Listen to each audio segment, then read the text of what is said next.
You're listening to From the Pink Seats podcast of the State of Louisville Podcast Network.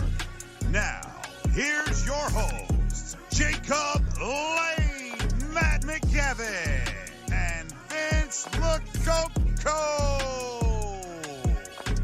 The wheels turn, the roster moves, the portal heats up, it cools down. It is a happening place. I might halfway through the show, I might get in the portal. Welcome in From the Pink Seats podcast, the first and only Louisville football podcast here in the city of Louisville, covering our great Louisville football program. Jacob Lane, Vince LaCoco, Matt McGavic. We got the full gang here, and it is a busy time of year for the Cardinals. Is the portal, as I mentioned.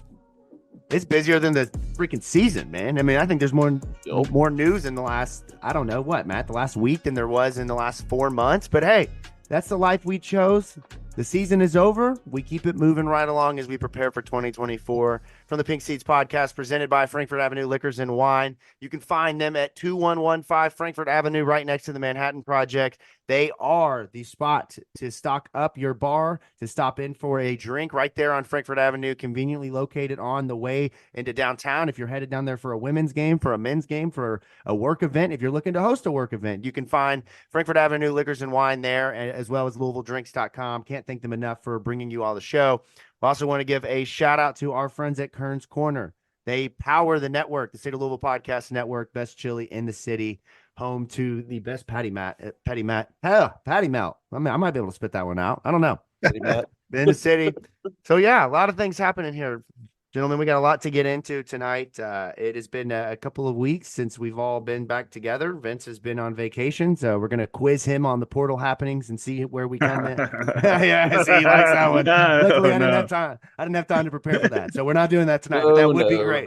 That would. Where's that guy to pass me notes that I need? That was always in my classroom right now. I really need that guy. Yeah, and then straight out of the Bass Pro Pool, Matt McGavic. He joins the show tonight, oh man. My We're God. glad to have him. Wow. The bold move going skinny dipping as a grower, not a shower. Man, I want to know how cold that water was. Like, it couldn't have been a pleasant experience. What it definitely was not any better was the fall into the rocks on his head, and then unconscious with his just big white male butt just out, just like that for the world to see. And everyone's like, this poor fella. Anyways, I kid. Lots to get into tonight. Not the Bass Pro Pool. We won't get into that. At least not yet. We'll see. That's like a mid-season type of thing, depending on how it goes. But we got a lot to talk about because the portal, as I mentioned, been busy. Louisville's roster, completely different than what it was the last time when Matt and I turned the microphones on to talk about the USC loss and to talk about the first kind of go-round of the portal. And we've also seen, some movement with guys to the NFL or, to other schools. So we'll get into all of that tonight, as well as kind of talk about what that means for the roster for next season. But before we do that, each week we like to start the show off with happy hour with our friends from Mr. and Mrs. Bourbon. This is the best way to start the show off, talking a little bit about the things that you would at the bar with the fellas. So, fellas, tonight as we dive into this and we pour up our glasses, I got to start here. Now, my favorite story from the weekend, and I'm going to go out of order from the show sheet, but cheers to running it up, man. When you're the Saints and you got Jameis Winston, there's no reason to take it easy on your opponents and kneel. I don't know. I would imagine that most of our audience probably has heard the story, but the Saints up big on the Falcons this past weekend.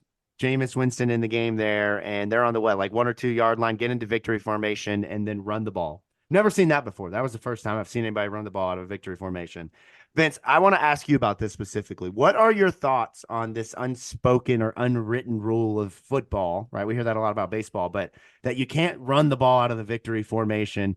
Obviously, we saw Arthur Smith just get completely embarrassed, right? Like, what a horrible way to have 100%. That's not how you want to end your career. What a horrible way in retrospect to have your career as the head coach come to an end. And I think that's probably why he was so pissed, man. I mean, at least he went over there and argued for it. In my opinion, like, I am not an unwritten rules guy of any shape, form. I'm a 3-0 count. Like, I'm not taking the pitch. If you throw it right down the middle, I'm taking it dead center 350. Like, it doesn't matter. At any point, if at the end of the day, you're lining up, it's 11 on 11, you're playing football. You play till the whistle's blown, especially with the dude. After hearing Jameis's reasoning behind it with Williams being the leading touchdown rusher last year. I Mhm. mean, it makes sense to like get your boy the ball in the end zone. I mean, Sure. who really gives a damn? It's the freaking Falcons. I mean, do it on Jameis is Madden always. yeah. Run I the mean, score but up. Stop me. yeah. What stop me? Yeah. You know what It's pisses it me is off? odd. It is odd at like going out of a victory formation though. That is like Yeah. the weird That's the kind kind of of like And that's kind it, of it sneaky. it's one thing to run up the score. It's another to go completely behind the back of your coach and do it. See, that's the wrinkle, right? So that's the whole reason for this is can't get fired. we found out True. after the game, Dennis Allen did not call that play, which I mean, imagine at midfield what Dennis Allen was thinking, right? He's so conflicted because his quarterback just audibled out of a freaking kneel to end the Not game, me. scored a touchdown. This coach with this giant mustache is charging at him like a bull in a china shop. You got another coach that walks by and calls him a bitch ass MFer, which is the funniest part in all of it to me. And Dennis Allen is like, look, I'm in the same boat as you guys. I don't know what just happened. And no chance Arthur Smith believes that, right? I mean, like, no way. No. You never believe that. I mean, No, like, what kind of bullshit lie is that, man? I you saw have it. to you have to like guys, I've never victory formation is a specific they call it victory formation for a reason. Like that's the only play you run out of it. So Nope. like they had to have practiced Wrinkle. at some point blocking out of the victory formation. All right, here's the wrinkle. No, we all know that no college football coaches probably listen to this show outside of Jeff Brom. So, Jeff, I know you're listening. Maybe Here we Scott go. Satterfield. Here we go. Play call right now. Run it at halftime. Fake it. That's the appropriate time to run in a victory formation is at halftime before you go into if you got it in a reasonable field. You know, if you're within striking distance, boom, bam, put your fastest guy in as your kind of lead blocker, which maybe they start to kind of like be like, what the hell are you doing there? But I'm telling you, that might work. So let's take My note favorite of that, one Jeff. is driving. Same situation, Jacob. You're driving in the fake spike. You know, rush everybody up to the ball, get the defense thinking you're going to spike it because whenever you're spiking it, you just got to have guys, lined up. Everybody has to be on the ball so they don't throw the flag. But I mean, man, if you could pop a pass off that, get the because the defense is definitely slipping right there. And like, oh, thank God, I get a play off. They're running no huddle. Yeah, I have no mercy for opponents. No No, mercy. No. And Stop I hate it when it's done to me too. It's like and I'm a bitch and about assault. it. Like I hate about the same situation with them going for it right there in victory formation is like the nose tackle that swipes at the ball when you are taking a knee. Yeah. The same whenever what's his name? Jalen Oh, Carter. yeah, We It's praise like, him for really, diving dude? for Like, the football. are we doing this right now? Man, victory formation gives us storylines. I like it. That's a good podcast name, victory formation. I bet that exists out there. Actually, I'm sure I it bet that does. is the show name. All right, how about this one? Cheers to leaving as the king of the hill. How about this one? You may not know what I'm talking about when I say that. That may not be as obvious. But last night, as the confetti fell, and we continued to see the trend of losers watching the confetti fall, in the midst of all of that, you have this incredible story of a head coach who likely cheated in some form or fashion, who's been this like I don't even know the word of how to Allegedly. describe him this year for his team, like this immortal god who they in the slightest bit of any type of punishment, it's a travesty and a crime. We've seen this weird kind of emotional like connection with Jim Harbaugh, obviously being an alumni at Michigan, but now it's just weird, right? The whole thing is weird. Yeah. But he goes out, he wins the national championship, and fellas, you would think that's the story today, and it rightfully should be, is they won 34-13, pretty dominating fashion, 4 rushing touchdowns. But no, it's not. King of the Hill means that Jim Harbaugh is likely walking out to the NFL from college football as a champion in the last ever college football playoff. First title for Michigan since what, the 80s? I mean, really bringing 97. 97. Okay, close enough. Point being, this is a big deal, right? Jim Harbaugh is now a god again in Michigan, right? There was this kind of like lull with him where he didn't do a lot, and now he's come back. He's beat Ohio State 34 years in a row. He's gone to the playoff 2 years in a row. National championship now. How about that? I mean, I don't really have the only issue I have with this whole like cheating thing is them sending him out to places.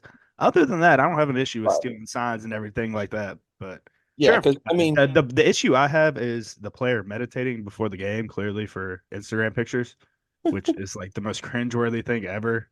I mean, I saw that. I was like, all right, I'm cheering for Washington. Obviously, was with heartbroken. the sign stealing thing, I mean, like, yeah, I mean, everyone kind of does it to an extent with gamesmanship. I mean, what Michigan did, they went above and beyond. They went to like live games for like what 2 or 3 seasons or something like that, and like the NCAA banned that practice in like the mid '90s. So it's not like oh, we didn't know. So Or like there like wasn't a loophole or anything, like a small right, loophole where you could. yeah. Oh, yeah. You all know my stance on this. Put the damn earpiece in the quarterback's helmet. It's nonsense to talk about stealing signs. Let them call plays in the helmet, prepare for the NFL. It makes no sense why we continue to do this. But I will say the jobs out there that Harbaugh's connected to be rumored to the Raiders, which I find really interesting that they continue to just swing for the fences. They've missed now like 4 straight times. The I Raiders don't. just need to hire Antonio Pierce. He's done a great Yeah, job for yeah. them. He's the guy. Anytime you can have a head coach go out there in black Air Force Ones and have success, then that's your guy. I like that. I like that. And then the Chargers, I almost said the Clippers. The Chargers, a good fit as well. You know, it's going to be interesting to see what Bill Belichick does. It's like this, the coaching carousel is turning. Mike Vrabel was fired earlier this morning, which I think for New England, I told you all this in the group chat. I know they got a head coach technically, but if I'm them, why not go get the younger version of Bill Belichick, who's Yeah, not the that's the guy GM, you man? got. Like, Yeah. boom, bam. I mean, just fire Bill right now and Yes, bring in exactly. Brady. And Because whether Brady's the coach. whether Belichick goes to the Chargers or the Commanders, regardless, I think for Harbaugh, if he does get that opportunity to go to the Chargers, you're walking in with a Super Bowl contending type of roster with a couple of additions defensively, maybe on that offensive line. But you've got Justin Herbert, you've got Austin Eckler, who has been extremely underused.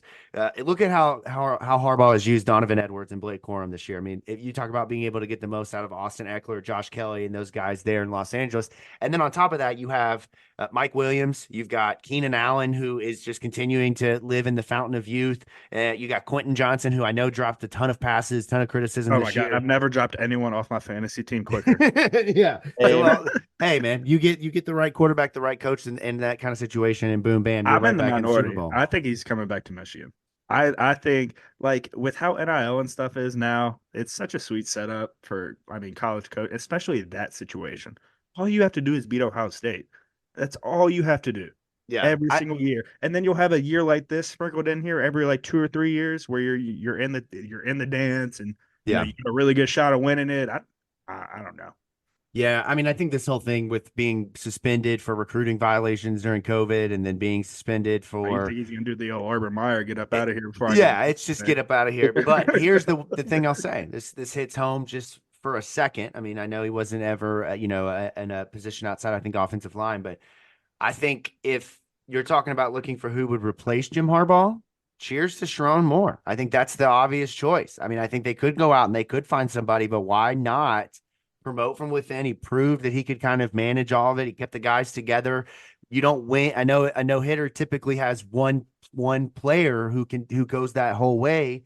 But in this no hitter for them, right? He steps in and he does his thing. They stay undefeated. They get to the national championship. They don't do that without him doing that job well, right? So I think that he's the perfect fit there. And I know that the guys who played for him and were here when he was a coach here, Vince, I don't think you all crossed paths, did you?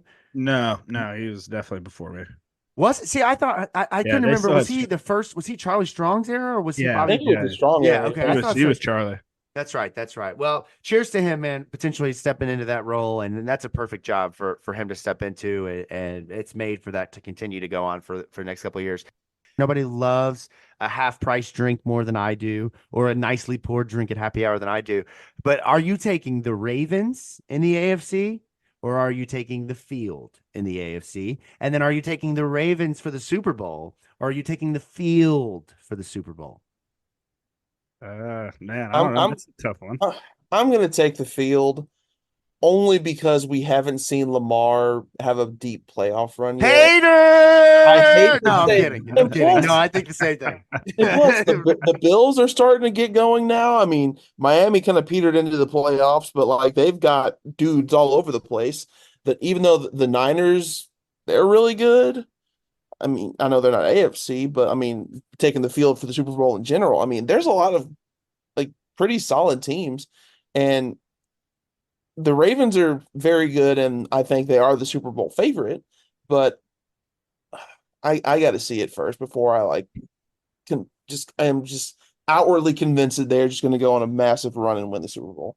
I'm taking the field. Dolphins are winning it all. I have a $350, gimme bet. That's Oh, good. get out of here with your Need it. bets, I need it. driving your wants and needs. Oh no, I want to be able to buy a Dolphins Super Bowl sweatshirt in my lifetime. It'd be nice. Yeah. Just like my No. dad, I'm sure once a Raiders won. Well, Sometime. hey, they hired Jim Harbaugh. He might be there. I'm going to take the Ravens just to be a contrarian to you two, and I just could see I it think though. I think it's time, man. It But is dude, definitely time. It feels like this is the year for sure. how old are you? 25? 26. 26. Okay, and Lamar's 25. So here's the 26. difference in Lamar's yeah. 26. So Lamar is going to be 26 years old, Or he just with turned 27. I potentially think. whatever it is, with 2 MVP trophies, a Heisman Trophy, and potentially a Super Bowl. Vince, what have you done with your life at this point to be? What do you Well, think? I have a degree. I have a degree from Louisville. Does he have that? I hope I don't know. He's got a street with that is 8 miles per hour right by the stadium, though. Do you have one that's 45 or 52? I'm curious. No, No, it's Look, 38 and 52 as well. No, I Sorry, know. yeah, sorry, I got you mixed up. But with I mean, Josh Rosen. I think about that often. Right, same. Look, anything I feel, I'm 30, man. Like, and I It's have like, far less you see- accomplishments under my belt. What's his age? I'm looking. He's 27, right? I mean, There's dudes playing Like- college football that are his age. whenever he showed up off that bye week after his MVP with like the iced out everything, I was like, dude, this is money. I don't know if I will ever see in my entire life. Well, Right. fellas, cheers to a great couple of days here with football stories, good and bad. It was a fun weekend, man. The Jameis Winston, he has my heart, man. College Here's- football's over. Yeah, I know it is. I know it is. And Vince, what I'm gonna say, this That is makes gonna me like sad. stab you Like- in the heart, but college basketball Saturdays are just as fun. No, they're Sometimes not. No, they're not. they're Not even so close. fun, man. They're Not so even fun. close. But what I was gonna say was Jameis Winston, in my lifetime of going to games and seeing opponents, is the best football player I have ever seen in my lifetime. Like in person, in the flesh. That second half in 2014. I don't want to talk about it. Oh my God. I mean, I was just like, this is not fair. This is not fair the way he is dicing this defense up.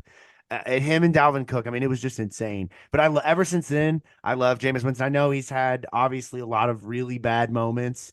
I'm not discounting that. All right, well, let's talk about the transfer portal. That is the news of the last couple of weeks. Louisville is staying busy now. How many commitments, Matt? I think we're up to 24 the last I checked. Okay, 24 transfers in. Matt, how many transfers out at this point? Do you have that number handy? We have seen scrolling. Good Lord. We have seen 18 scholarship players transfer out. 18 scholarship players transfer out. So there's been a lot of movement, to say the least, and really a lot of movement to start right after the season ended. But now this has been kind of the most commitments or the most run-on commitments over the last, 48, 72 hours for Louisville since then. That number has grown exponentially. And Matt, when you and I did this show last time, hindsight's a funny thing. Last time we did the show, I told you that Louisville needed to get busy in the portal. They needed to go out and they needed to add starters and they needed to add impact players. And for the most part, I have some questions on a couple of pieces, but for the most part, Louisville listened. And you can credit me or you can credit whoever you want, but I'm just saying it's been a very productive couple of days for Louisville. Just real quickly, I want to run through this, not to bore anybody, but simply just to kind of state where we are. So since the last time we recorded, Louisville has landed commitments from the following players: Jarente Davis from Texas A&M, who also played at Jackson State and MTSU; Jalen Kimber, who was from Florida, but played at Georgia prior to that. You have Dave McCullough, a defensive back from Oklahoma; Tamarion McDonald, who is a defensive back from Tennessee, who had been previously committed to Ole Miss. Here we go. We got this jumping multiple portal stops in the same portal cycle. Next up, Antonio Meeks, a wide receiver from Tuskegee. I believe that's a Division II school. Then you D2. have D2, yeah. Then you have Rashid Miller, offensive lineman from Georgia Southern. Ruben Unije, I believe is how you pronounce that. We'll find out, I guess, as we I get closer. think it's Unishi, but I'm not 100% sure. Okay. Offensive lineman from Houston, and then you have Wesley Walker, another defensive back from Tennessee. Out since the last time we recorded, Keith Brown, linebacker who has landed at Washington State. You have Jeff Clark, a defensive end. That was one I kind of wish he would have stuck it out. I think he was productive and just didn't have the sack numbers, but was really a guy who got after the quarterback pretty good throughout the season. He's landed at Arizona State. You have Derek Edwards and William Fowles, who land at Charlotte and Appalachian State. Mari Huggins-Bruce, one of the biggest kind of deflections from this offseason, probably one of the more impactful transfers, goes back home to South Carolina. And then we have Cam Wilson headed and following Brian Browns and Scott Satterfield back up to Cincinnati. And then finally, there have been a couple of NFL decisions that have been made. Isaac Garriendo, we kind of expected him to capitalize off of that strong finish as the backup who took over for Jawar Jordan with those injuries late in the season. Scored all those touchdowns. I think it was like, what, Matt? 8 touchdowns over the final 4 or 5 games. Yeah. And then I believe Storm Duck came after our last episode. It might have been slightly before. I honestly have lost track of time. What is time at this point? And then you have Willie Tyler, who announced, I believe, earlier today or yesterday that he is headed off to the NFL. So a key name that we're missing there is Quincy Riley. We're still yet to hear what's going on there. Did Dwayne Martin retire? I'm still waiting on an announcement. I'm hoping Dwayne Martin comes back. Is that an option? Did he exhaust? I'm pretty sure he's got one more year. Dwayne, man, come on, Dwayne, one more, man. Yeah, let's call Isaac up and get Isaac to make that phone call. One more for Dwayne. One more year. I think one of my favorite moments of the season was Vince saying that he could run behind him with the ball in the air and feel comfortable. 100%, dude. That was a great line, man. I still think about that whenever he was laying those blocks late in the season. But that's the in, that's the out. There's still some targets on the board. No one, we're seeing some names out there. Tyler Barron from Tennessee. Then, the pictures that Wesley Walker and Tamarion McDonald, who were all at Tennessee. Barron also is committed to Ole Miss. You see those out there. Who knows what it means? Cryptic social media posters. Who knows, man? Kids these days, right? Hey, I'm okay taking all the Ole Miss players. They took Jordan Watkins. I'm still a little bitter off. And Monty, man. I think I'm both. Monty, I'm not bitter off. Yeah, I'm okay with that. You could live with that one. Well, so let's do this. Let's just kind of talk through this. What do we think in terms of additions, Matt? Is there a guy? Let me first say this: Jalen Kimber committed. Again, we talked about this portal hopping. It's almost like Tinder at this point, man. You get a match, you feel good about him, and then I'm just gonna swipe real quick. Now rumors and predictions coming in that he could end up at Penn State. Some have signaled that could mean Quincy Riley might be coming back. I'm not trying to draw conclusions. I feel like Charlie Kelly right now, but maybe, right? So, Matt, I come to you because you've covered 1, 2, 3, 4, 5, 6, 7, 8, 9, 10, 11, 12, 13, 14, 15, 16. We'll call this 17 articles that you've written about all of these guys either transferring in, out, or to the NFL. What is the single most impactful decision that's been made just of this run? Let's not open that back up to what happened with like Josh Meekins and Lacey and Tyler Shuck, but just more of the guys that I mentioned here. Obviously Mari Huggins-Bruce, but then you have that, Antonio Meeks, you have Wesley Walker, these guys that are, pretty productive players where they're coming from. Technically a part of this run is Penny Boone, because he was the first to commit, and I think he committed this past Friday, so like less than a week ago. I'm going to go with him just because, I mean, if you see his build, watch his film, look at his stats, he's a monster. I mean, he's nicknamed the baby bust for a reason. I mean, he's a slightly taller, slightly less than version of Jerome Bettis, and he can catch a little bit better than Bettis did. He's got that physical, bruising, aggressive run style. And I mean, it seems that while in the running back position, it was more so noted for like speed, more so than anything else because of Jaws. Isaac Garriendo, he had power and physicality, but he also had that extra gear of speed. Mo Turner's got speed. It seems like Louisville's run style for 2024 is just going to be run through a motherfucker's face, because Penny Boone is exactly that kind of person. His backup in Don Chaney is the exact same way too. Bro, the guy that Louisville pulled from Miami. I formation, just if we can dream for a second, Dwayne Martin blocking for Penny Boone. You're talking about some poundage right there, man. That's some serious poundage. That's some Big Ten football right there. I love it. Sign me up for it. I'm excited to see him run through a lot of these ACC arm tackles that you see a lot in the holes, which Isaac, made a lot of his money on, in my opinion, was just people. I mean, tackle coaches. It's hard to teach tackling nowadays with how football is scheduled out. You can't exactly go 11 on 11 24/7 nowadays. So I mean, I'm pumped for him. That's gonna be fun. I've never thought I'd be more excited for like running backs in the Jeff Brom offense. Right. Oh, And before he committed though, we were still kind of waiting for Isaac Iriendo's decision, although I think most knew in the back of their minds that he was. You looked at that running back room and you're like, shit, they probably need more than what they have. And what's really interesting to me now that we know that Jalen Lucas sadly will end up at Florida State is they have leaned into the power running game. Like you look at Mo Turner, who I know has speed, but is a bigger back. Donald Chaney, same, very similar to Mo Turner. And then Penny Boone. Like there is no Jawar Jordan in this bunch. There is no like just Javian Hawkins, Hassan Hall. Right. It's Right. a run heavy I formation. It's like a bunch of Michael Which- Dyers. To me, I feel like now that I kind of think about it, it signals more confidence in the passing game because they're going to lean on a lot of being able to move the sticks via the passing game and then rely on finalizing the deal, getting those first downs with guys who can run 3-4 yards a carry. You know what I mean? So it's beautiful football. See, I agree with you on that, Jacob. I also think it complements their counter run game really well with us pulling, on the inside, pulling the guards, pulling center. That's right up these guys' alley in terms of success.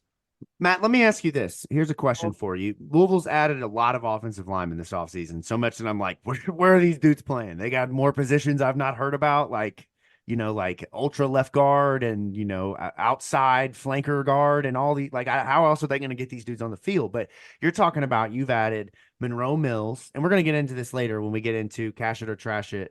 But Monroe Mills, you've got the offensive lineman from Northern Illinois, not pronouncing his last name until I hear it out loud because it's dangerous. We've seen another name going viral for all the wrong reasons. Wow, that was almost in Cheers 2. Yeah. So then you've got Jonathan Mendoza, and you've got Rasheed Miller from Georgia Southern, and you've got Ruben Unigi, and you've got all these guys that are coming in. I probably missed that. You got Victor Cutler from Ohio State. Are they getting more athletic up front? Are they getting beefier? What is the offensive line kind of rounding out to become more of, since they're going to replace 3-4 of these guys in the starters?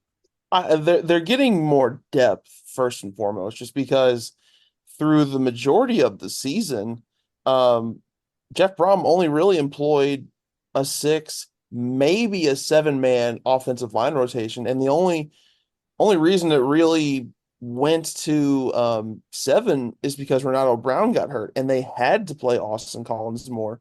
So and the offensive line was just okay. I mean, it was decent. The pass blocking was solid. The run blocking was left to be desired there, just because the running backs kind of mask some issues there. Now you see the running backs having the success they have, and you automatically assume like, oh, the offensive line is probably doing a really good job opening up holes for them, and they were kind of they were okay at it. They weren't not great, not terrible. So I think across the board, and not just offensive line, Louisville has been really decisive when it comes to building depth, like at all positions, because they saw firsthand what a team looks like when they do have depth at all positions in USC, and they blew the doors off of them. So this looks to me like an attempt to not focus on just guys who are going to be like penciled in as a starter day one, which there are some guys in this like latest recruiting run who I think have a very good chance at starting. But it's also going to be about just trying to find like good quality depth, because as we all know, no team gets to the end of the season fully healthy. Far from it. There's going to be injuries. That'd be wild. Yeah, I know, right? There's going to be injuries. It only really depends on how many injuries that Louisville's going to have and the severity of the injuries that Louisville's going to have. But the injuries are coming, so they're going to need to they're going to need to have a ton of depth on offense, on defense, help, maybe even on special teams. Screw it. That's just something that I've noticed from this entire portal recruiting cycle, not just the last like week or so. Yeah, I mean, they have a ton of guys on the offensive line, though. Like, I would love to see Madden Sanker get involved in this unit in year 2. Like, that should be happening with a guy who is the highest rated offensive lineman in program history. Luke Burgess, Sam Seacrest, you've got, Joe Crocker, you've got guys that they added, and then not to mention Ransom McDermott, some of the offensive linemen in the recruiting classes. So they've got a lot of guys. Now it's all about being able to get them on the field and getting them capable of contributing when needed. As we saw late in the season, Louisville's depth just simply was an issue with keeping productivity and keeping execution as the topmost priority. And ultimately, that's what you need to win. So, yeah. It's really interesting to see what's going to happen there. On the defensive side of the ball, I think Louisville continues to get better. I mean, I think obviously when you look at their offense, or when you look at their lineup from a defensive standpoint, you kind of know that you're obviously bringing back Ashton, you're bringing back Mason, you're bringing back Jared Dawson, Des Tell. You feel really comfortable about that unit. We know that they added Thor Griffith in the first run, Jordan Garrard from Florida International, some very experienced, very productive players. Louisville's got that figured out. Then the linebackers, unless something changes, I think we all three agree that Jalen Alderman and TJ Quinn earned their keeps and will continue on as the primary guys, which means you need to add depth around it. We see that with some of the pieces they've added. Jariante Davis is a guy who could probably be an impactful transfer as a reserve, maybe fill in when needed. But did you watch it? I watched some of his highlights, and he's a dude that, like, I'm more than comfortable being that third man off the bench for either of the two inside linebackers. He reminds me a lot like a Momo with the way he plays. I'm not sure if you thought the same, Matt, but yeah, I mean, it's people will see that he was just a reserve linebacker at Texas A&M and didn't play like what 5 2, games, 3 yeah, games, I think, something like that, and they'll be, oh, this dude's trash. But like, no, I mean, literally at every school he went to, yeah. He was good and put up productive numbers. Hell, at the JUCO level, he was an All-American. Yeah, his highlights at JMU were fun to watch. Yeah. Or Jackson State, sorry. It's pieces like that. Like, I mean, I think it's a lot like the year before where they couldn't get their safeties off the field under Satterfield in his last season because of the injuries that they had there. Last year, I think the linebackers just ultimately kind of had their worst performances late because no one really stepped into that third and fourth role. I mean, Stanquan Clark made plays here and there, but, Keith Brown, obviously now at Washington State, barely played this season. We didn't see really anyone else step in. Jackson Hamilton played sparingly, but now off to Georgia Tech. So they needed to kind of fill in the pieces there. But what I was getting at, Matt and Vince, is that the big kind of focus here is the secondary. The secondary was exposed late in the season. Storm Duck, Jarvis Brownlee, both really were put on full display in a bad way against Florida State when they could. I mean, obviously Florida State didn't throw the ball a lot, but more so in games prior to that, and then in the bowl game against USC. And so Louisville responds by going out and bringing in guys like Tamarion McDonald from Tennessee, Wesley Walker, obviously some other pieces that were in the portal earlier this season that they brought in who will be contributors in that back end. And then you bring in, MJ Griffin back from injury, and you're talking about a group that can be pretty dangerous. What are your thoughts on just the secondary in general and how they've kind of rebuilt that entire position group? Well, the safety room definitely got a lot better. And not to throw shade on guys like, Cam Kelly and Josh Mankins, but I mean, the guys that they have coming in, I mean, they're upgrades just because of the pedigree that they have, the quality and the quantity of the guys that they have now. I mean, you've got Devin Neal coming back, who he had his moments at times, but I'm like, he was an all ACC safety this past season. MJ Griffin's going to be coming back from his injury, and heading into this season, I thought he was probably Louisville's top NFL prospect just because of how much of a difference he made in the second half of the year in 22. Okay, you've got those two, and then I think Tamarion McDonald, he could be like an X factor on this defense just because in Tennessee's scheme, he played the star position but in that scheme, instead of the star here where it's like a linebacker safety hybrid, the star in the Vols defensive scheme was like a nickelback.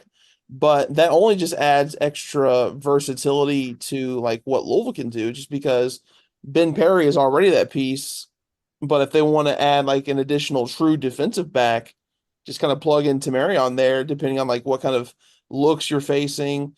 And then with Wesley Walker, I mean, that's another starting safety in the SEC for a team like Tennessee, who went, I think, 9-4 this past season. Where it gives you the huge advantage is that dime package, Matt. Anytime you can bring off a linebacker and Yes. bring in a safety DB in and feel more than comfortable with them filling the gaps on the run and covering the pass with how they naturally do. I mean, that is a home run. Absolutely. And then you got a guy like Blake Ruffin, who's a local kid who was an FCS All-American at Eastern Illinois, I believe it was. Yeah, Where'd the he go to home high of school? Tony Romo, man. He went to Trinity. Yeah, forgot.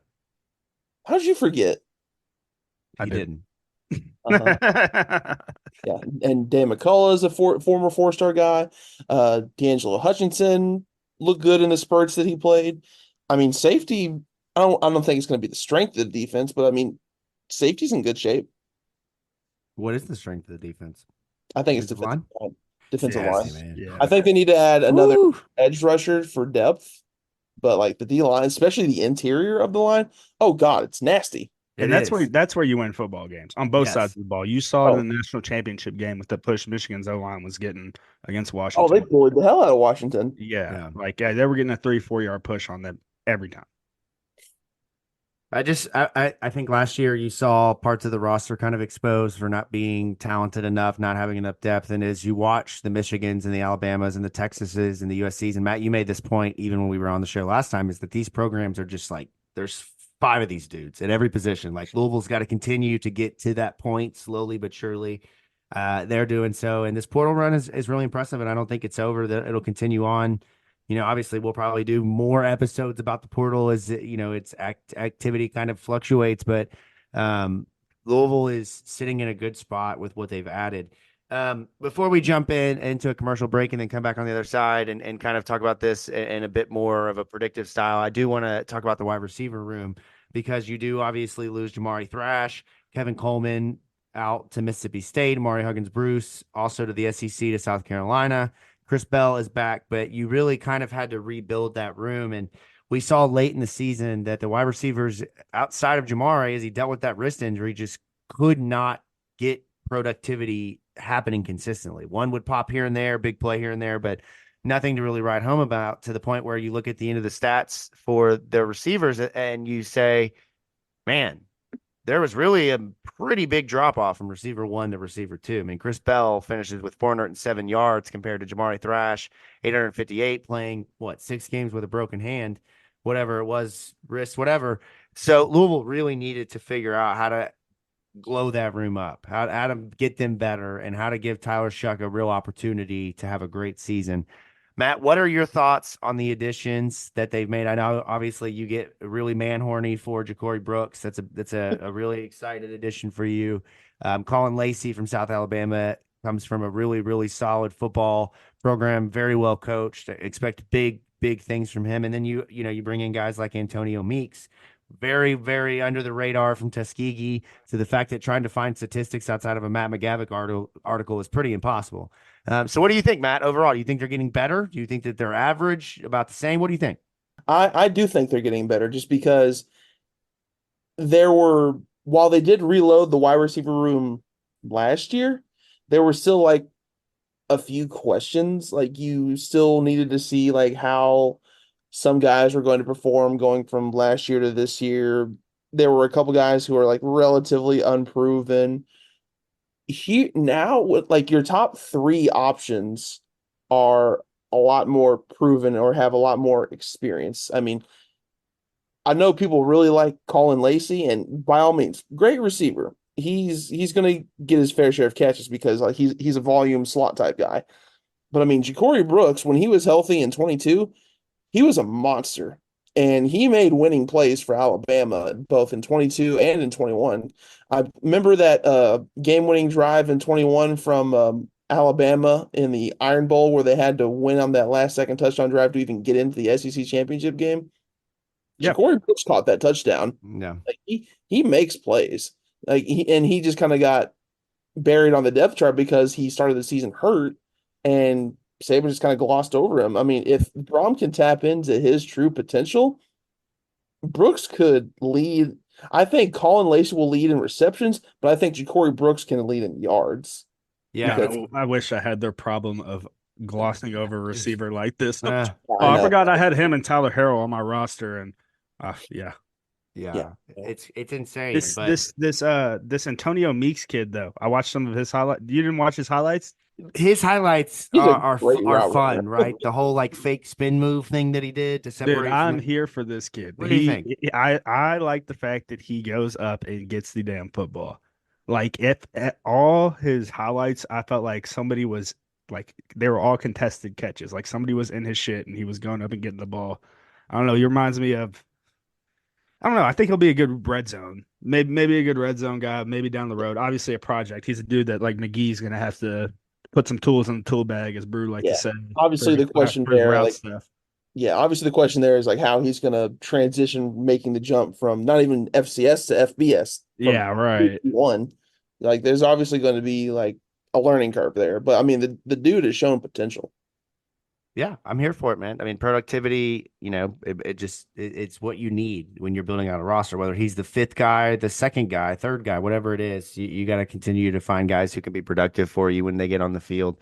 I have a name for you. I did this last offseason with TJ Quinn. Matt likes to think that he did it before me, but I said it first. We can be equal in our prediction, but here's my pick for this year. Okay. There's a guy that I think is in the wide receiver room that no one's talking about, and that's fine because there wasn't much productivity to associate with him. But we cannot forget about developing the young guys when it comes to the portal and when it comes to the roster. And I think a sneaky productive player next year is going to be Qatar 6, assuming that he's on the roster and assuming that Louisville is able to keep him, obviously if he stays healthy and able to stay in the playbook and continue to grow. But the dude is a lightning bolt. They have a need at the slot to find guys, whatever. It's a slot, the X or the Z, whatever it is. Like they need guys who can run that go route and can run past some dudes. I'm here for it. Yes, Vince. My question is, like, could you move Maurice Turner over into that position? Like, does he maybe a slot back? Yeah, man. Like, I feel like there's got to be a way to get that speed, the ball, and more open space than what I feel like he runs into too much clutter when he is getting the ball as a running back. And it would be a lot more beneficial if he got an alley screen, a tunnel screen, or maybe an over route, something, or just a seam. Look, man, where he's just taking the top off. That's what they did with Tyreek in the NFL. And I mean, he beat Tyreek in a foot race. So block and release, man. It's one of the most underrated things that you can do with a running back when a team is bringing pressure, especially if you've got a back like him. I mean, we didn't see enough of that. We saw some, and like you said, like guys, particularly, if you're using him as an example, didn't really do a ton with it. But I think one of the big kind of underrated things that we're going to talk a lot about this offseason is what Mark Redmond is going to do for this offense, the transfer from San Diego State at tight end. And we obviously knew from the interviews we did and just, the general knowledge that you guys picked up watching Jeff Brom's tape and preparing for him to be the head coach, that the tight end was going to be a big deal. And so finally Brom gets a guy with NFL level talent, NFL level productivity.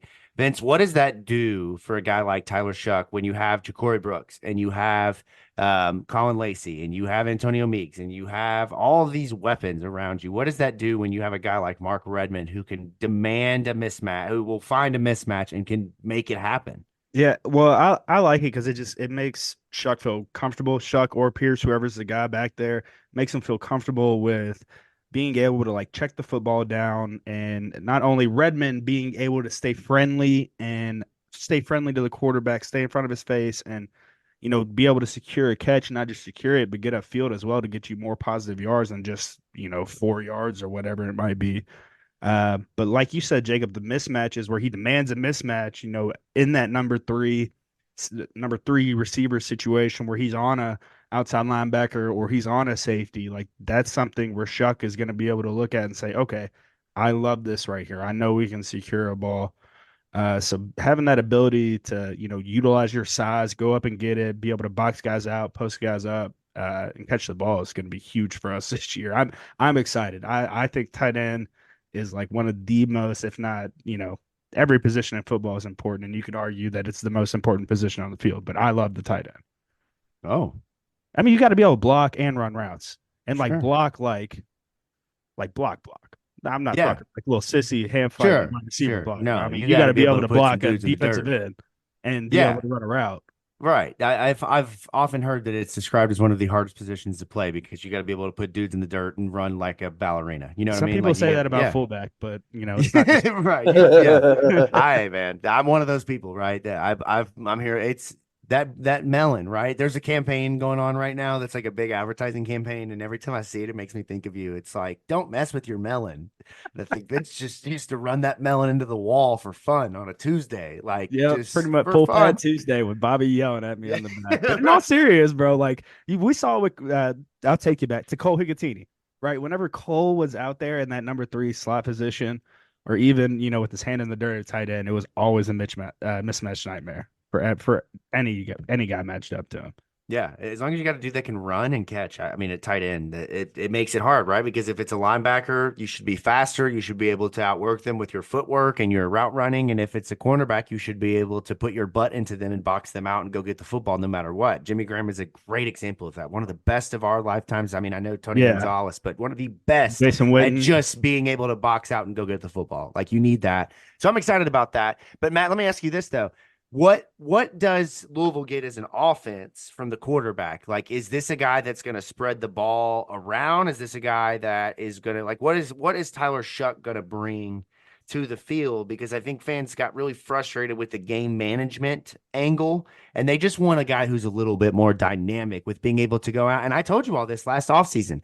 What are we going to see when Jack Plummer has to win you the game? What does that look like? That's why people slept on Louisville early. Ultimately, in the end of the season, we saw what it looked like. But Matt, what does it look like? Can Tyler Shuck win you football games? So the big thing with Shuck is that he can make the throws that Plummer simply couldn't. With Plummer, he had good velocity on intermediate passes. When it came to the deep balls, he didn't have a lot of juice behind him. Shuck has that arm power. And not only that, we saw in spurts this season how Brom wanted to kind of incorporate the quarterback in the running game. And Plummer was efficient for what he was, but he's not a running quarterback. He is mobile, but he is not a runner. But Shuck is a runner.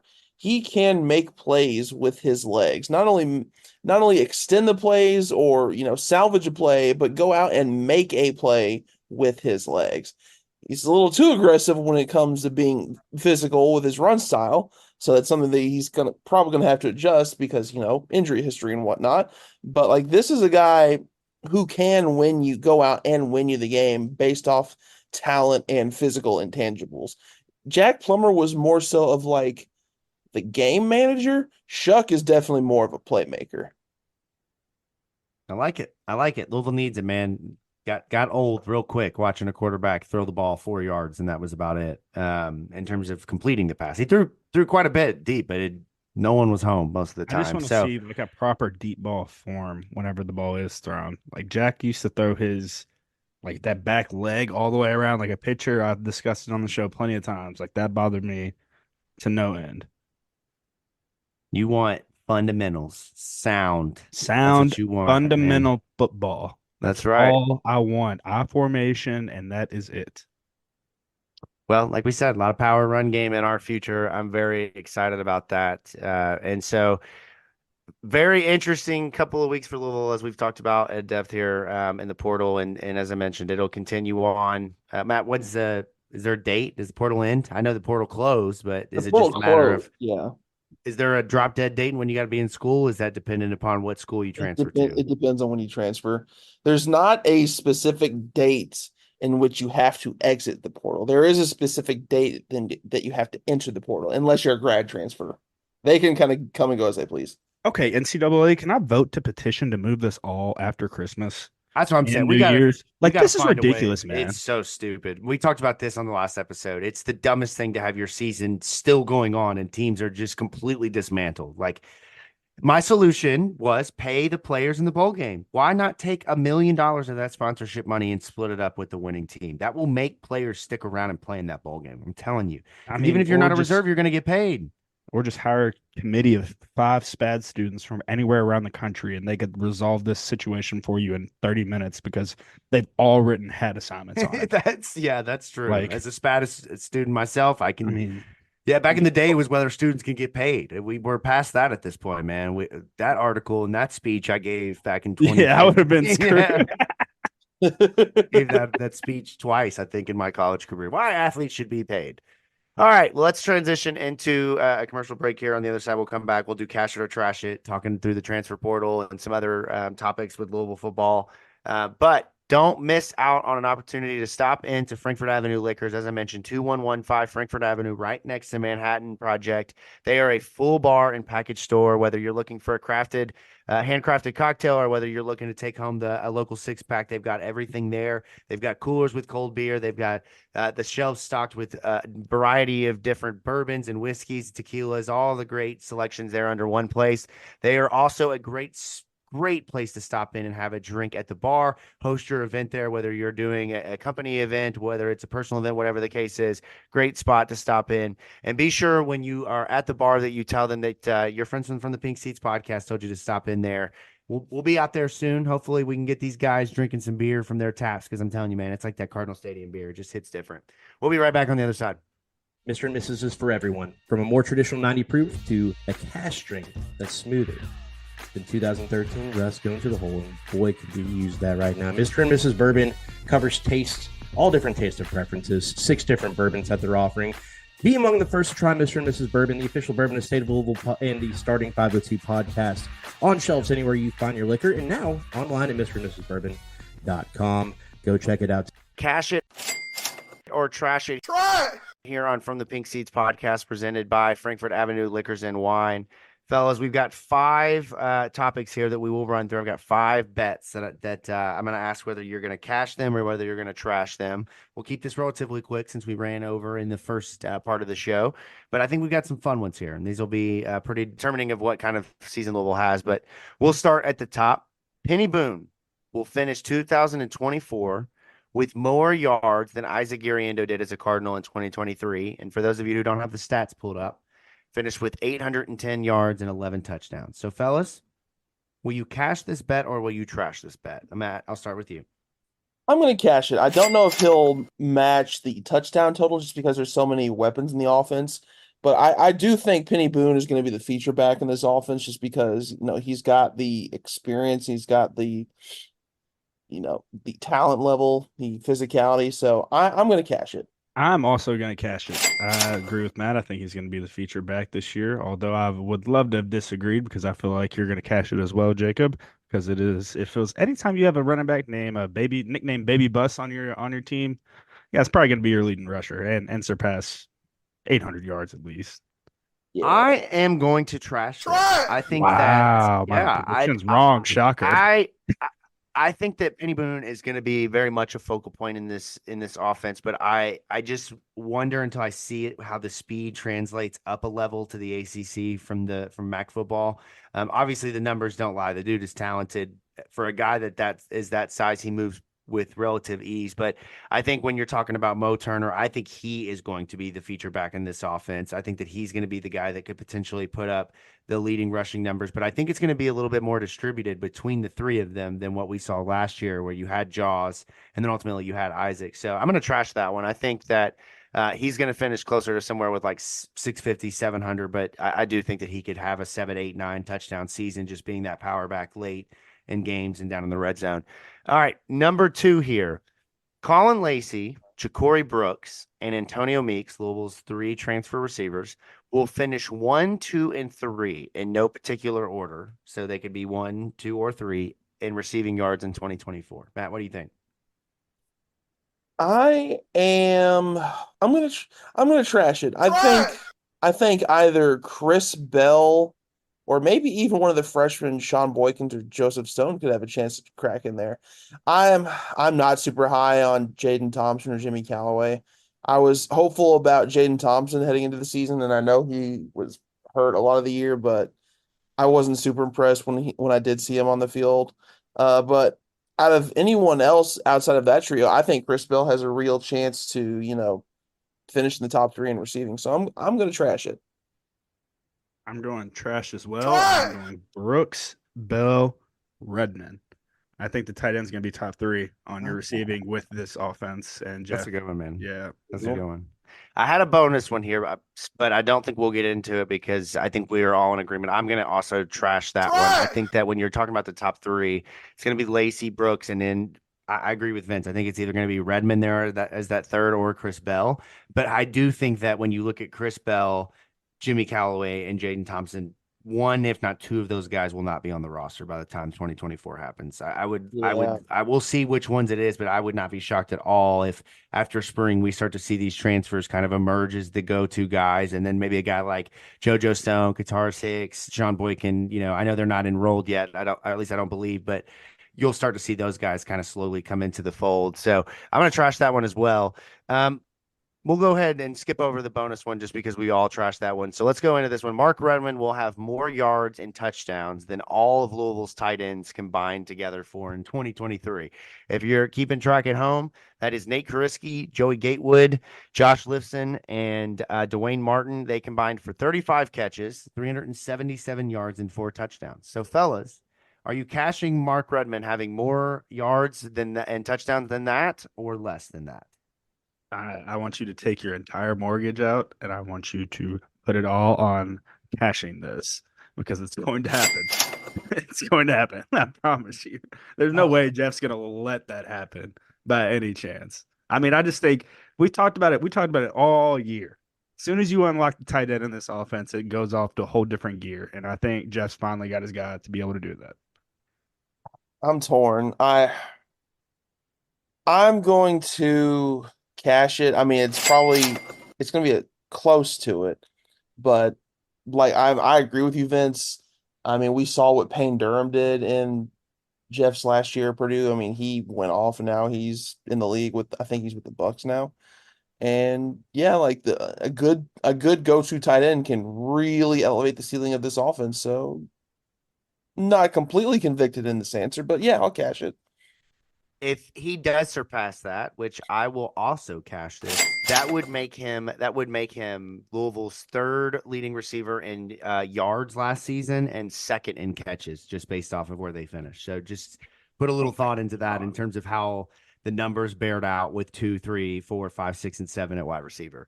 All right, 2 more here. Louisville's starting offensive line will be a combination of, again, this is positionless. We'll plug them in later at another point.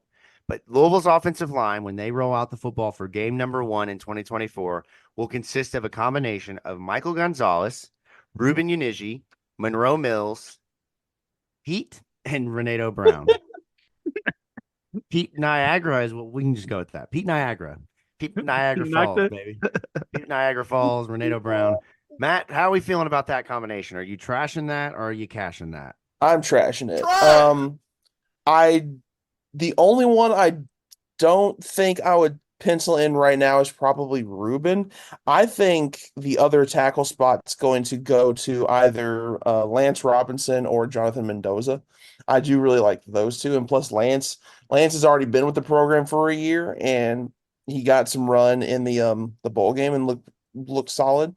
So I'm going to trash it. I like the idea of this potential 5 being the group. Obviously a lot of this is going to depend on Renato Brown coming back healthy.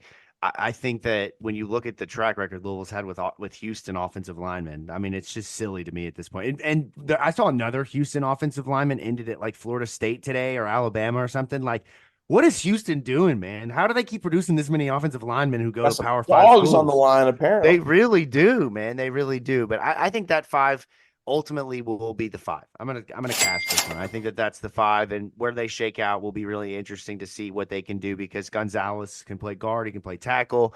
You could play Pete Niagara at center at guard. You could play Ruben Uniji at tackle at guard. You could play Renato Brown at tackle and guard. So there's a lot of versatility with that lineup, and I like it. I'm going to cash it as well. I mean, mainly just because I don't know the rest of the offensive linemen that well yet. So, Fair. guys, give me some time to learn your name. Hey, this used to happen every year whenever we get new guys coming in. Trust me, I had to do dinner check. There's nothing worse than telling a 5-star, I don't know your name, straight to their face. That is fair. I don't know what that is. Imagine like those kids, they come in, they think they're the shit, and they're like, oh man, everybody knows former me. fullback walk on. Bro, I have no clue. I'm just trying to get out of here and go to bed. But yeah, they do have. I mean, if you include Jonathan Mendoza, Lance Robinson, Austin Collins, Rasheed Miller, and then you have Victor Cutler, Madden Sanker. I mean, that should theoretically give you 10 guys who can play on the offensive line. That's where you want to be, too deep at all times. So that's a good thing. All right, final one here. Switching up a little bit, going to the NFL draft with what we talked about earlier. We have already seen announcements from Isaac Guriendo, from Storm Duck, from Jarvis Brownlee, from Dwar Jordan, Cameron Kelly, Jamari Thrash. So my final bet here is that Louisville will have at least 2 players drafted in April's draft. Vince, are you cashing this or are you trashing this? I'm going to trash it. I think that either Jawar or Jamari is going to get drafted, and that's it. And the rest will be undrafted free agent guys. Now, I do think this is like a better chance of a lot of the undrafted free agent guys sticking on teams and not getting cut and, waived and stuff like that. But yeah, I'm gonna trash it. I don't know. I know it's a wide receivers league now, so I'm anxious to see how Jamari bounces back off of this wrist and hand thing. But at the same time, with how the Niners are running their offense, I have a feeling people are going to start to shift a little bit more towards that. So obviously, that would need more of a running back like Jawar. So we'll see. I think just one though. What do you think, Matt? I'm going to cash it. I think both Jamari and Jawar get drafted. Now, I know there's probably going to be some injury concerns with both of them, especially with Jaws, since, running backs aren't really viewed as a hot commodity in the NFL nowadays. But I think when both were healthy and displaying their talents on full display, I think that's enough film for scouts. You know what is a hot commodity? A rookie running back. They don't want that second contract. They'll take a rookie running back all day. That's right, man.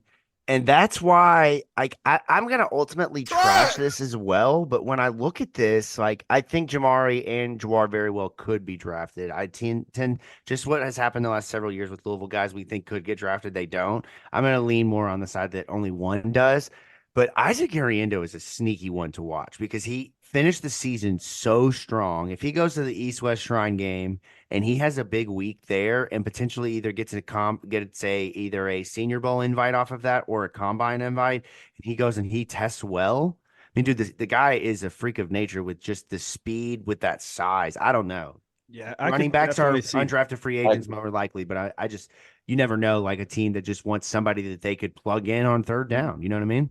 I could see the Rams picking him up and utilizing the shit out of him in a Sean McVay offense. I mean, like I said, the rookie contract running backs, they will exactly into the dirt. And I mean, yeah, I mean, it's unfortunate for the position, but it is what it is. It's churn and burn, man. That's what they do in the NFL. They get you in, they get you right out.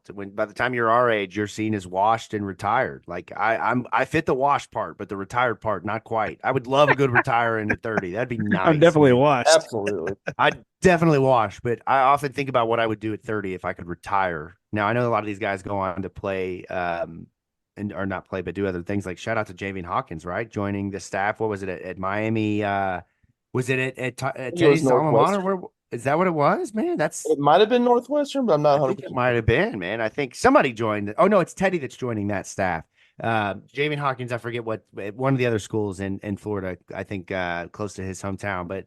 You see these guys move on to other things. CJ Avery getting into coaching now at Georgia State. Like these guys move on and ultimately do other things. It's pretty funny seeing him at the coaching convention. Obviously wasn't there, but the pictures of him at the coaching convention, I'm like, wow, how the tables turn, or how the turntables. That's right, man. Call it. All right. Well, that will wrap it up here on From the Pink Seats podcast. Another great episode. Went a little longer than we expected to here, but when the portal moves, man. You gotta follow the portal as it goes. And that's exactly what we did here. Continue to follow along, subscribe to the show From the Pink Seats podcast, anywhere that you get your podcast from, on YouTube at The State of Lou. You can follow us on Twitter at Pink Seats Pod. Check out at U of L Report and the Louisville Report of Sports Illustrated, where the great work of Matt McGavic lives. All the articles, 17 of them, if you count all these players who we mentioned in the show, committing and decommitting and all that fun stuff. So Matt's been working. He's been on the grind. Check that out. Show some love. And follow us at The State of Lou as well. Can't thank you all enough. Shout out to Kern's Corner. Shout out to Frankfort Avenue Liquors and Wine. And fellas, we'll be back. I don't know when, but we will be back soon as we get into the meat of the off season and prepare for a vacationless summer, right? Because there's no sleeping in Louisville football. Oh, so, off-season content's the best, bro. That's right. That's right. So we will see you all soon. But until then, enjoy this episode, which could probably be outdated by the time you get to this. Who knows? That's the way the portal goes. Till next time, go Cards.